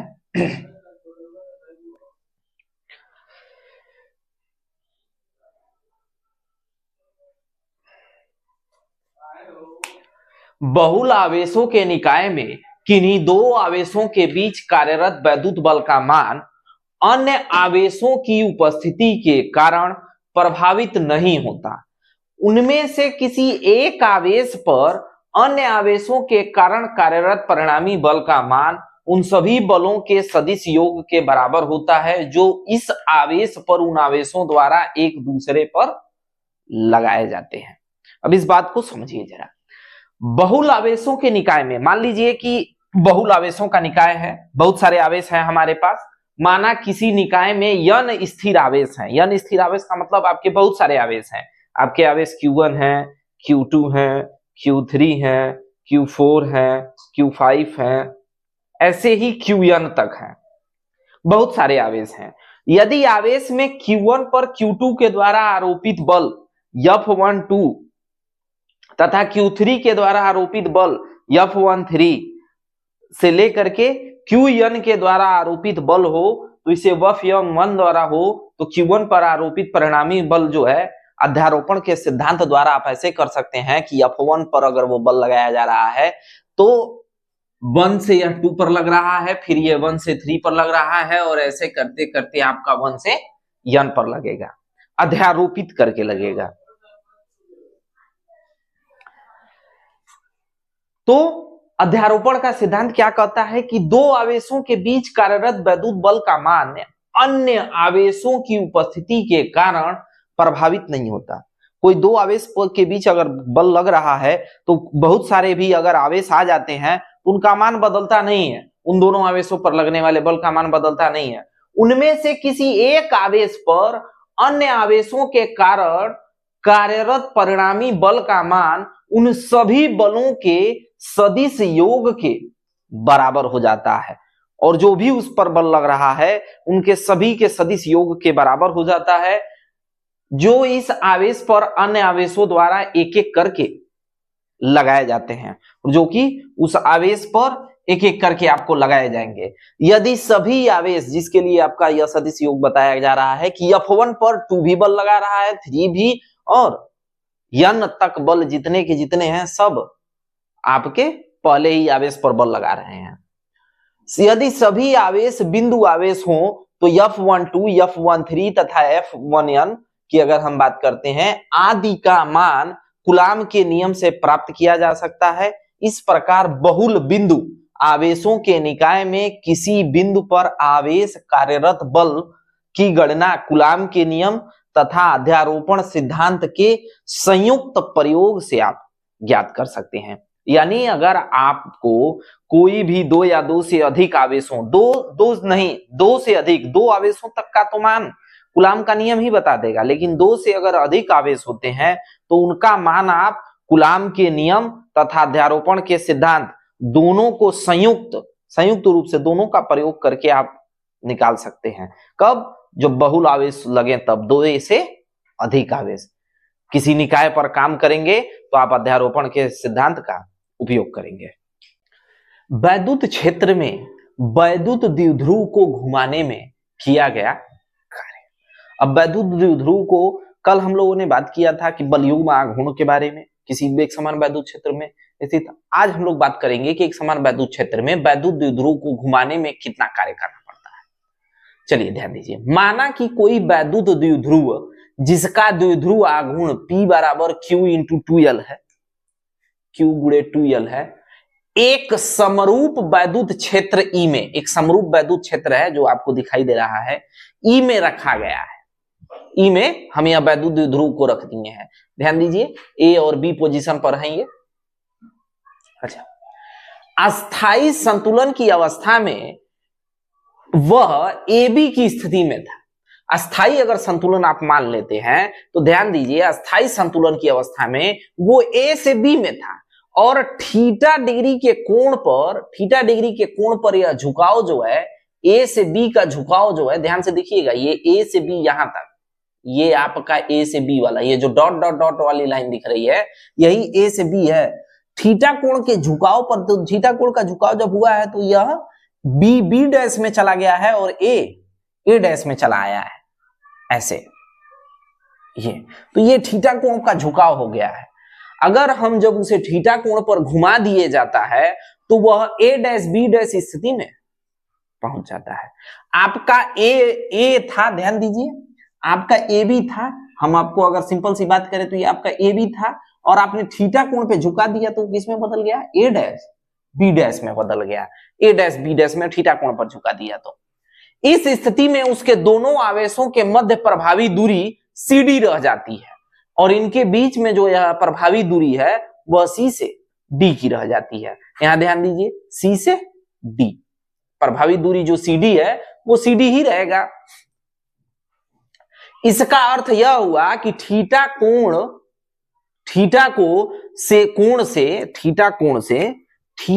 से घूर्णन क्रिया में आवेश प्लस क्यू को बल क्यूई प्लस क्यू को बल क्यूई तथा उसके विरुद्ध इस बी के विरुद्ध एक बल जो कि डी तक जा रहा है वो माइनस क्यू को एसी तक ले जाना पड़ता है। अभी माइनस क्यू को ए से सी तक ले जाने में ये टर्म को ये बल लगाया गया, अतः प्लस क्यू आवेश पर घूर्णन क्रिया में किया गया कार्य। क्योंकि आप एक ही प्लस क्यू वाले घूर्णन को ही आप प्लस क्यू को ही इसको स्थिर रख करके इसको ही थीटा कोण पर आपने क्या किया, बी से बी डैश तक पहुंचा दिया, तो वो ए से सी तक आ गया। तो हम लोग जानते हैं काम बराबर प्लस क्यू आवेश के कारण, ध्यान दीजिएगा अभी हम निकाल रहे हैं प्लस क्यू आवेश के कारण, प्लस क्यू आवेश के कारण बल, तो कार्य किया गया कार्य, तो किया गया कार्य क्या, कार्य बराबर क्या होता है, कार्य बराबर बल गुणे विस्थापन। तो बल कितना लग रहा है, क्यूई बल लग रहा है, ये आपका बल है। और विस्थापन कितना हुआ है, तो आपका बी से कहां तक विस्थापित होकर चल पहुंच गया है, डी तक। जब आप टर्म को लेंगे तो बी से डी तक आ गया है। और बीडी बराबर हम लिख सकते हैं ओबी माइनस ओडी, ओबी माइनस ओडी, बीडी बराबर हम लिख सकते हैं ओबी में से ओडी को घटा दिया आपने, और ओबी ओबी जो कि आपका पहले से ही क्या था यल, तो यल माइनस यल कास थीटा, यल माइनस कास थीटा, तो यल कॉमन कर लिया तो यल बराबर 1 माइनस कास थीटा। तो W1 किसके लिए किया गया कार्य है, प्लस क्यू आवेश के लिए किया गया कार्य W1 QE into L 1 minus cos theta. ठीक इसी प्रकार जब आप माइनस क्यू के लिए भी लेंगे तो वो भी QE into L 1 minus cos theta आएगा। दोनों कार्यों को, अब हम दोनों कार्यों को क्या कर देंगे, क्योंकि क्यू आवेश पर कार्य जब नेट बल कार्य निकालेंगे, जब द्विध्रुव के घूर्णन में किया गया कुल कार्य निकालेंगे तो W1 और W2 को जोड़ देंगे। तो W1 और W2 को जोड़ेंगे तो देख रहे हैं W1 और W2 दोनों का मान क्या है, समान है, तो दोनों मिलकर के 2W1 हो जाएंगे। और W2 की जगह 2 और W1 की जगह आपका QE into L 1 minus cos theta था, तो QE into L 1 minus cos theta. अब Q को पास में ले आइए तो Q को अलग कर दीजिए और 2 को यल के साथ इंटू करा दीजिए, तो Q into 2L into E 1 minus cos theta. Q into 2L को क्या कहते हैं आप, P कहते हैं, क्योंकि P बराबर द्विध्रुव आघूर्ण P बराबर Q इंटू 2L, तो Q इंटू 2L बराबर हो गया P, तो P into E 1 minus cos theta. अस्थाई संतुलन की अवस्था में 90 डिग्री घुमाने में किया गया कार्य, तो यहाँ थीटा की जगह 90 डिग्री घुमा देंगे, और अस्थाई संतुलन में 180 डिग्री घुमाने पर किया गया कार्य, तो आप थीटा की जगह 180 रख देंगे, तो थीटा की जगह 180 रखेंगे तो आपका 2QE काम आएगा, और 90 रखेंगे तो PE काम आएगा। यही आपका ये PE है। तो ये हो गया आपका किसी एक समान वैद्युत क्षेत्र में स्थित वैद्युत द्विध्रुव को घुमाने में किया गया कार्य। आप इस संतुलन की पूरे टर्म को आप अस्थाई बैठ करके जब आप देखेंगे और करेंगे तो आपको समझ में आएगा। आपको जो भी बारीक की पॉइंट है, समय के अभाव के कारण, चूंकि वीडियो लंबा ना हो जाए इसलिए मैंने इसे शॉर्ट में ही लिख दिया है। अगर आपको उसे ना समझ में आता हो तो आप उसके लिए कमेंट कर सकते हैं। जिस भी स्टेप में आपको दिक्कत होगी वो स्टेप दोबारा आपको बता दिया जाएगा।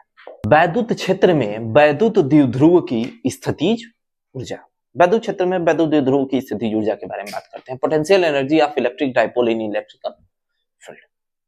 ध्यान दीजिए, विद्युत क्षेत्र में शून्य ऊर्जा की स्थिति से किसी स्थिति विशेष तक द्विध्रुव को ले जाने में अर्थात घुमाने में किया गया कार्य उस स्थिति में द्विध्रुव की स्थितिज ऊर्जा के बराबर हो जाता है।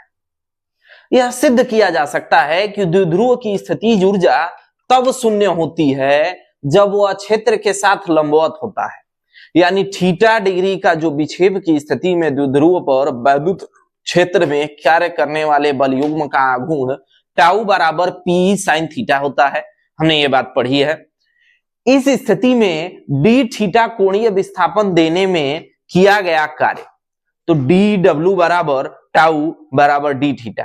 अतः शून्य स्थितिज ऊर्जा की स्थिति में θ1 का मान आपका, यानी थीटा का मान 90 डिग्री से थीटा विक्षेपित किए गए में किया गया कार्य द्विध्रुव की स्थितिज ऊर्जा के बराबर हो जाता है। यानी U बराबर W बराबर 90 डिग्री से लेकर के और θ डिग्री तक का आपका विक्षेप है। डी डब्ल्यू के जगह आपका टाउ डी थीटा है, और टाउ डी थीटा के जगह आपका टाउ इंटू डी थीटा, तो आपने टाउ के जगह पी साइन थीटा रख दिया और डी थीटा। अब आप यहां ध्यान दीजिए, पी आपका कांस्टेंट है, तो ये टर्म आपका बाहर हो जाएगा, तो पी बाहर हो गया, और आपका 90 डिग्री से लेकर के थीटा डिग्री तक का जो विक्षेप है वह साइन थीटा डी थीटा हो गया। अब साइन थीटा का आप समाकलन जब करते हैं तो समाकलन साइन थीटा का होता है कास थीटा, तो कास थीटा का समाकलन माइनस कास थीटा, तो साइन थीटा बराबर माइनस कॉस थीटा समाकलन करते हैं तो, और माइनस कास थीटा 90 डिग्री से लेकर के थीटा डिग्री तक विक्षेपित हुआ, तो एक बार माइनस कास थीटा के लिए आप रखेंगे 90 डिग्री, और दूसरी बार माइनस माइनस के लिए आपका माइनस माइनस प्लस हो जाएगा, तो दूसरी बार के लिए आप रखेंगे 90 डिग्री, तो थीटा डिग्री से लेकर के 90 डिग्री तक का वैल्यू आपने रखा। थीटा पर आपका का माइनस कास थीटा पर थीटा ही हो गया, और कास 90 की वैल्यू 0 होती है, यानी u बराबर minus P E cos theta. u आपकी स्थितिज ऊर्जा है, p आपका वैद्युत द्विध्रुव आघूर्ण है, e वैद्युत क्षेत्र की तीव्रता है, और थीटा जो है उस वैद्युत क्षेत्र में हुआ विक्षेपण है। अब यह तीन स्थितियां बनती हैं। पहली स्थिति बनती है संतुलन की अवस्था।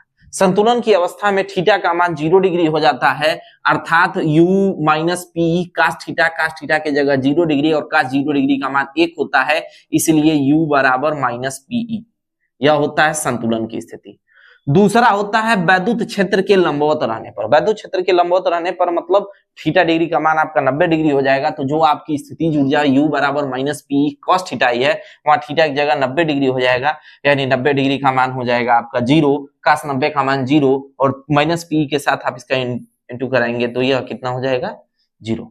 यानी अगर विद्युत क्षेत्र में कोई स्थित वैद्युत टर्म है और वह 90 डिग्री के अंश पर होगा, तो वहां वैद्युत स्थितिज ऊर्जा क्या हो जाएगी 0 हो जाएगी। और तीसरा होता है थीटा 180 डिग्री के विक्षेप की स्थिति में। थीटा अगर 180 डिग्री विक्षेप की स्थिति में होता है तो माइनस पी कास थीटा, और थीटा की जगह आप 180 रखेंगे, 180 अंश का मान -1 होता है, -1 का माइनस हुआ प्लस, तो u बराबर क्या आ जाएगा प्लस पीई। तो यह तीन स्थितियां आपकी निकल करके सामने आती हैं, कब? जब वैद्युत क्षेत्र में वैद्युत द्विध्रुव की स्थितिज ऊर्जा होती है तब।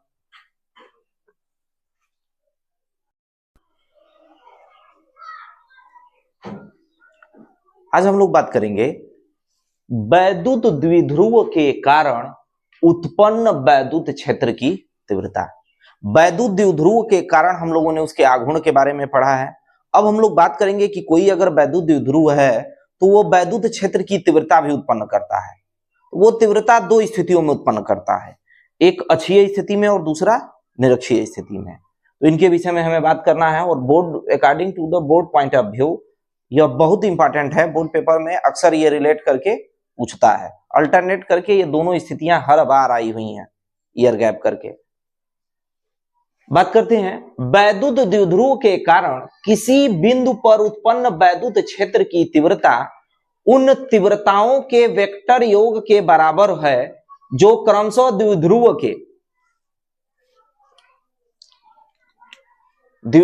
के प्लस q और माइनस q आवेश के कारण उस बिंदु पर उत्पन्न वैद्युत क्षेत्र की तीव्रता ज्ञात करना विशेष महत्व रखता है। ध्यान से समझिए कि वैद्युत द्विध्रुव के कारण हमारा एक वैद्युत द्विध्रुव है A और B, हमने एक वैद्युत द्विध्रुव माना है A और B, और इस वैद्युत द्विध्रुव के किसी बिंदु पर, एक बिंदु हमारा P है, इस वैद्युत द्विध्रुव के सापेक्ष में हमारा एक बिंदु P है जिस पर हमें वैद्युत क्षेत्र की तीव्रता ज्ञात करनी है। इस बिंदु P पर बताना है कि इस द्विध्रुव के कारण वैद्युत क्षेत्र की तीव्रता कितनी है।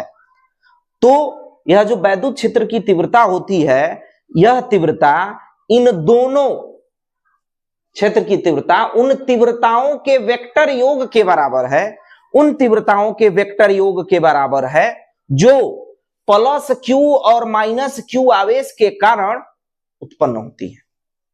और इसी पर हमें उत्पन्न वैद्युत क्षेत्र की तीव्रता ज्ञात करना महत्व रखता है।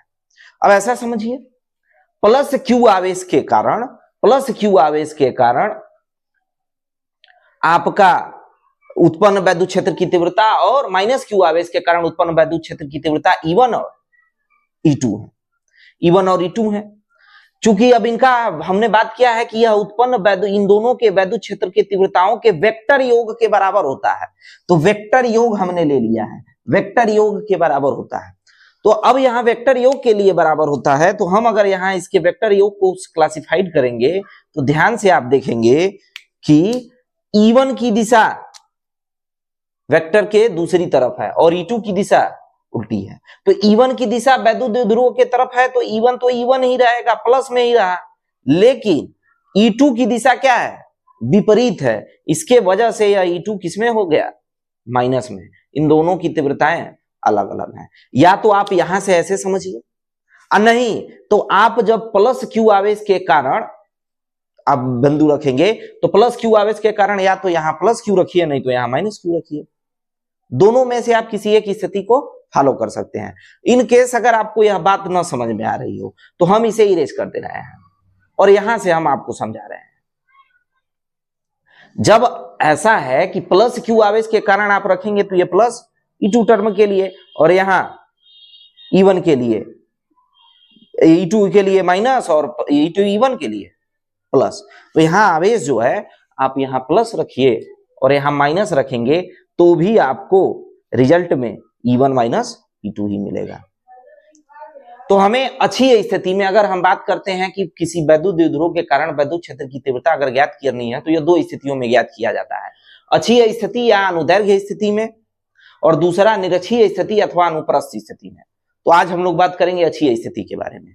अच्छी स्थिति में वैद्युत द्विध्रुव के केंद्र से r दूरी पर, वैद्युत द्विध्रुव का केंद्र O है, उससे r दूरी पर हमारा एक बिंदु P रखा हुआ है और इसी बिंदु पर हमें वैद्युत क्षेत्र की तीव्रता को क्या करना है, ज्ञात करना है। अब चलिए हम बात करते हैं कि हमारा जो यह वैद्युत द्विध्रुव है, हम जानते हैं कि केंद्र से इनकी दूरी L और L होती है, टोटल दूरी 2L माना जाता है। यानी हमारा एक वैद्युत द्विध्रुव A और B पोजीशन पर है, माइनस क्यू और प्लस क्यू का, और इसके केंद्र से, इस वैद्युत द्विध्रुव के केंद्र से r दूरी पर हमारा एक बिंदु P है, इसी पर हमें वैद्युत क्षेत्र की तीव्रता ज्ञात करनी है। चलिए अब हम बात करेंगे प्लस क्यू से। प्लस क्यू से इस बिंदु P की दूरी कितनी है, तो अगर ध्यान से देखेंगे तो प्लस क्यू से बिंदु P की दूरी की अगर हम बात करें तो यहां तक आपका r है, और इतना दूरी आपका क्या हो रहा है, एक्स्ट्रा हो रहा है, बढ़ रहा है। तो आपको ये एक्स्ट्रा दूरी जो बढ़ रही है आप कम कर देंगे तो आपको यहां से यहां तक का पता चल जाएगा। इसीलिए हमने r में से कितना कम कर दिया है, L को माइनस कर दिया है।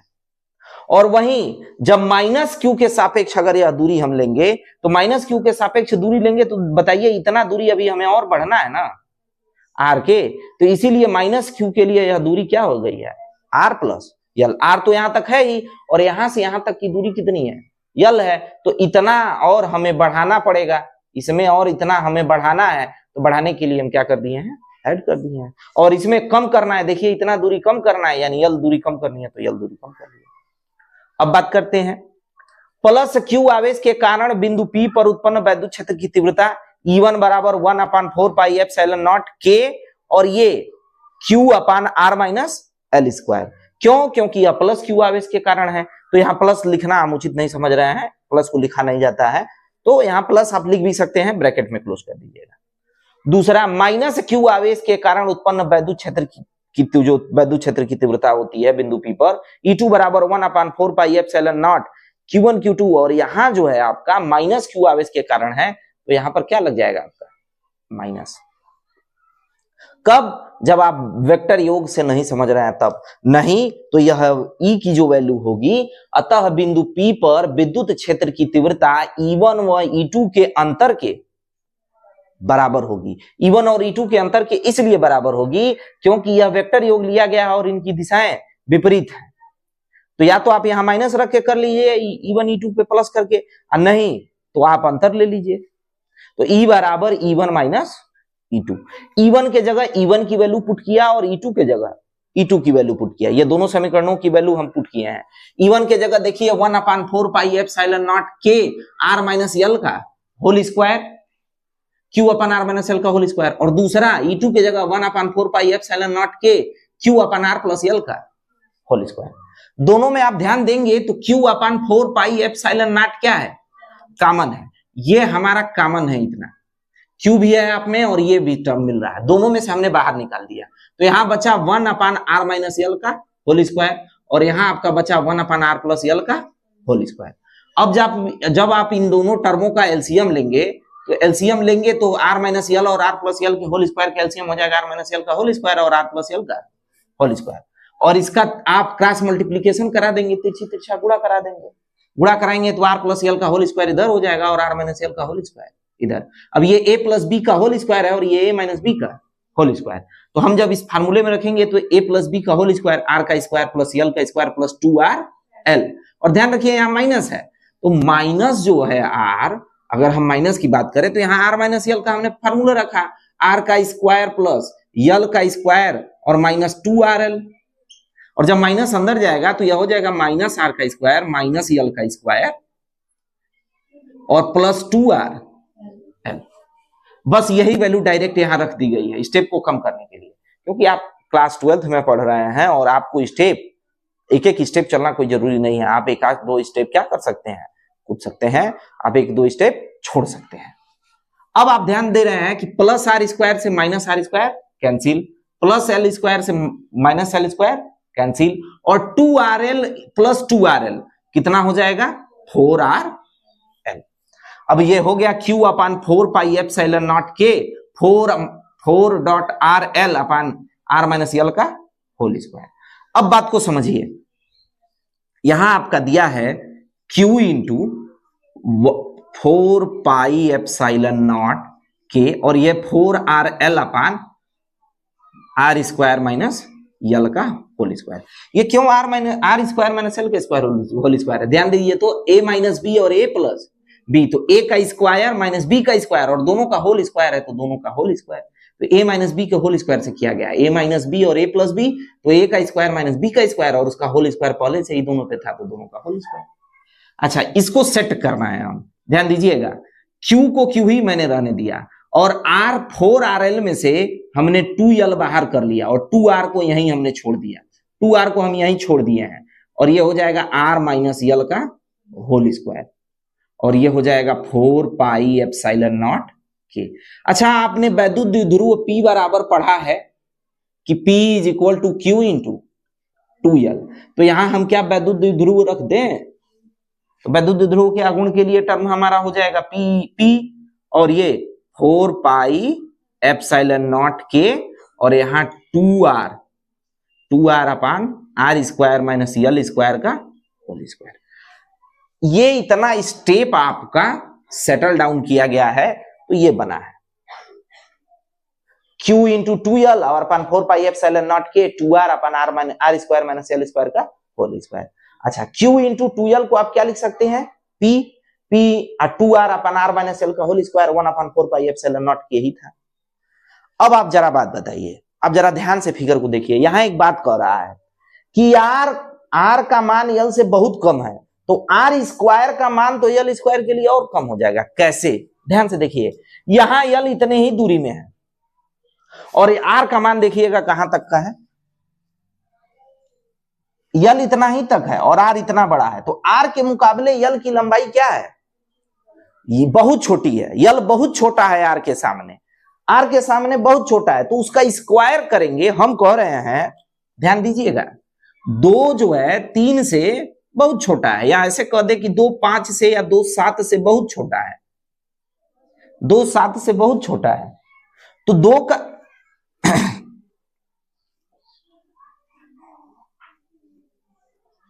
जो 2 है वो 7 के मुकाबले बहुत छोटा है, 7 बड़ा है ना, बहुत बड़ा है, 2 से 7 बहुत बड़ा है, तो उसका स्क्वायर अगर हम कर दें तो 7 सते 49 हो जाएगा और ये 2 का स्क्वायर कितना हो जाएगा 4। तो अब देखिए अंतर कितना का आ रहा है, तो स्क्वायर करने पर यहां अभी 5 ही का अंतर था, सिर्फ 5 का अंतर था, लेकिन स्क्वायर किए हैं तो कितना का अंतर आ गया, अब आप देखिए सीधे 45 का अंतर आ रहा है, 45। तो r पर अगर r के मुकाबले यल छोटा है तो उसका स्क्वायर करने पर तो यल और छोटा हो जाएगा, इतना छोटा मान लिया जाता है कि वह गिना नहीं जा सके, उसे नगण्य मान लिया जाता है। इसलिए यल स्क्वायर को आर स्क्वायर की तुलना में छोड़ देने पर, तो यहाँ जो यल आपका दिख रहा है हम इसे मान लेंगे कि यह है ही नहीं, आर इतना बड़ा हो गया है कि उसके मुकाबले यल कुछ भी नहीं है, तो हमने यहाँ आर को छोड़ दिया, तो यल को छोड़ दिया, तो आर स्क्वायर क्या हो गया, आर स्क्वायर का स्क्वायर यानी आर पर पावर कितना है 4। अच्छा अब ध्यान से देखिए, आर पर पावर 4 है, तो यहां पर आर पर 1 है और आर पर 4 में से 1 कट जाएगा तो आर पर 3 बचेगा। तो अगले स्टेप में हमने लिख दिया E = 1/4 पाई एप्सिलॉन नॉट के 2p अपान आर क्यूब। यही हमारी वैद्युत क्षेत्र की तीव्रता है किसी वैद्युत द्विध्रुव के कारण। तो किसी वैद्युत द्विध्रुव के कारण एक बिंदु पर उत्पन्न वैद्युत क्षेत्र की तीव्रता E = 1/4 पाई एप्सिलॉन नॉट के 2p अपान आर क्यूब होता है। चूंकि ये वेक्टर क्वांटिटी है तो आप वेक्टर को यूज कर सकते हैं। यदि द्विध्रुव वायु में रखा हो, क्योंकि हम जानते हैं कि वैद्युत क्षेत्र की तीव्रता के लिए जो यहाँ k का मान है, यह k का मान अलग अलग माध्यमों के लिए अलग अलग होता है, इसलिए वायु जो है यहाँ वायु के लिए k का मान 1 होता है। तो अगर हम k के जगह 1 रख देंगे तो फार्मूला आपका निकल करके चला आएगा E = 1/4 pi epsilon naught 2p upon R cube.